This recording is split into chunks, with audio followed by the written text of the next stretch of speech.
Қайырлы күн, құрметті оқырмандар және әріптестер. Сіздермен бірге шексіз мүмкіндіктер әлемі атты онлайн шоуда мүмкіндігі шектеулі жандар туралы жарияланған мерзімді басылым беттеріндегі мақалаларға онлайн шоу жасап өтетін боламыз. Денсаулық журналының нөмірі 3 санындағы көз жарақатты мақаласы. Көз нәзік және өте күрделі оптикалық мүше. Сондықтан болмашы нәрседен зақымданса, көру қабілеті күрт кеміп, тіпті соқырлыққа да соқтыруы мүмкін. Көз жарақаттары өндіріс орындарында, ауыл шаруашылығында және балалар арасында жиі кездеседі. Аталған жарақаттар екі түрге бөлінеді. Біріншісі көзге терең бойлап енетін ауыр жарақат. Екіншісі бір нәрсеге соғып алып, жай жарақаттау. Бірінші жағдайда жас балалар көбінесе пышақ, шеге, ине, қайшы, шыны сынықтар секілді үшкір заттар тиіп зақымданады.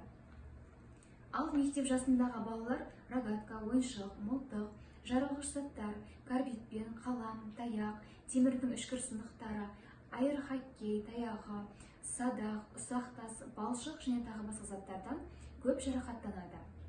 Қыз балалардың көзі көбінесе ине, түйреуіш, қайшы сияқты үшкір және өткір заттардан жарақаттанады. Үй тұрмысында кездесерінге жаққанда, оның ұшы шоқ болып, ұшып келіп көзге түсіп, баланың көзін күйдіріп кететін оқиғалар жиі кездеседі. Көзді жарақаттап алғанда не істеу керек? Көзі зақымданған адамға медициналық жәрдем неғұрлым жедел көрсетілсе, көзді аман сақтап қалу соғұрлым оңайға түседі. Көзге түскен бөгде заттарды саусақпен, қол орамалмен, қағазбен, тілмен, тағы басқа тәсілдермен аламын деп, босқа өреленбей, дереу медицина қызметкерлеріне барған жөн. Ал жайлауда мал бағып жүргенде немесе сапарда жүргенде, көзге шөп шалам, қоқым түскенде жақын жерде медициналық пункт болмаса, қайнатып салқындатқан суды таза ыдысқа құйып, бетті суға батырып, су ішінде көзді әлденеше рет ашып жұмғанда бөгде заттар шайылып, сыртқа шығуы мүмкін. Көзге түскен бөгде зат көбінесе қабақтың астында жабысып тұрады. Оны алу үшін үстіңгі қабақтың кірпіктері өскен жиегінен ептеп ұстап, науқасқа төмен қара деп қабақты алдына тарта сыртқа айналдырып, бөгде затты таза мақтамен алып тастауға болады. Егер зақымданған көз ұзақ уақыт жазылмай қызарып ауыра берсе, онда сау көздің симпатикалық қабынуын асқындырмау және аман сақтап қалу үшін жарақаттанған көзді оталап, дереу алып тастауға тура келеді. Көз адамның шамшырағы, табиғаттың берген баға жетпес сыйы. Сонымен қатар ол күрделі әрі нәзік мүше. Сондықтан көзді үнемі күтіп, сақтай білу әркімнің өзіне байланысты. Егемен Қазақстан газеті инклюзивті білім беру ресурстық орталығы ашылды. Қазақстанда инклюзивті білім беру күн өткен сайын қолжетімді бола түсуде. Енді психологиялық, педагогикалық түзету кабинеттері мен ресурстық орталықтар тек облыс орталықтарында ғана емес, шалғай ауылдарда да ашылды. Осылайша Дара Самұрық-қазына трасс әлеуметтік жобаларды дамыту қорларының қолдауымен іске асыратын әр алуан бірақ тең жобасы аясында Қордай кентіндегі түзету кабинетінің филиалдары Жамбыл облысының Масаншы және Сортөбе ауылдарында ашылды. Ал Қордай ауданының өзінде ресурстық орталық өз жұмысын бастады.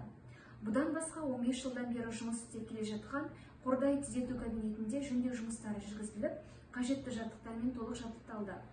Бұл іс-шара президент Қасым-Жомарт Тоқаевтың бастамасымен ұйымдастырылған игі істер марафоны аясында өтті.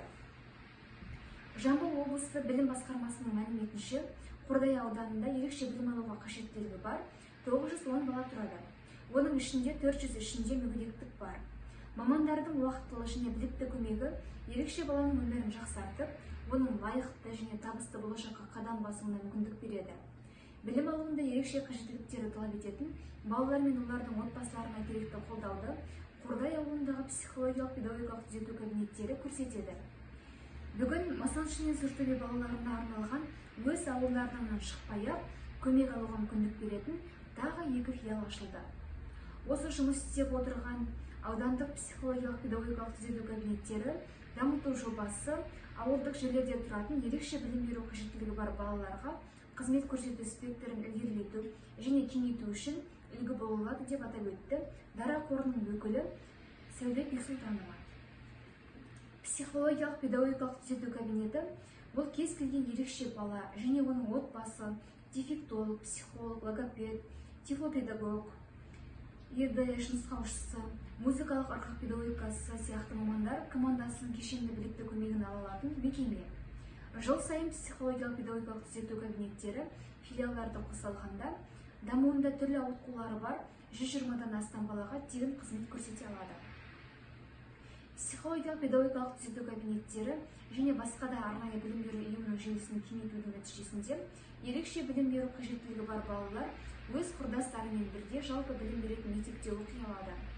Самұрық-қазына компаниялар тобының қолдауымен бүкіл Қазақстан бойынша 15 түзету кабинеті, 16 ресурстық орталық ашылды дейді Қордай аудандық пошта байланысы торабының бастығы Ақжол Кәрімов.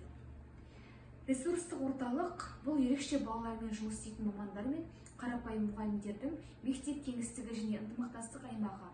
Ресурстық орталықтың қолдауымен мектепте оқуда ерекше білім беру қажеттілігі бар балаларды жалпы білім беретін мектептерге толық және тиімді енгізу, дамуында ауытқулары бар балалармен жұмыс істейтін педагогтерге және олардың ата-аналарына ғылыми әдістемелік қызметтер кешенін көрсету үшін қажетті жағдайлар жасалады. Әзірге осы, келесі санында кездескенше.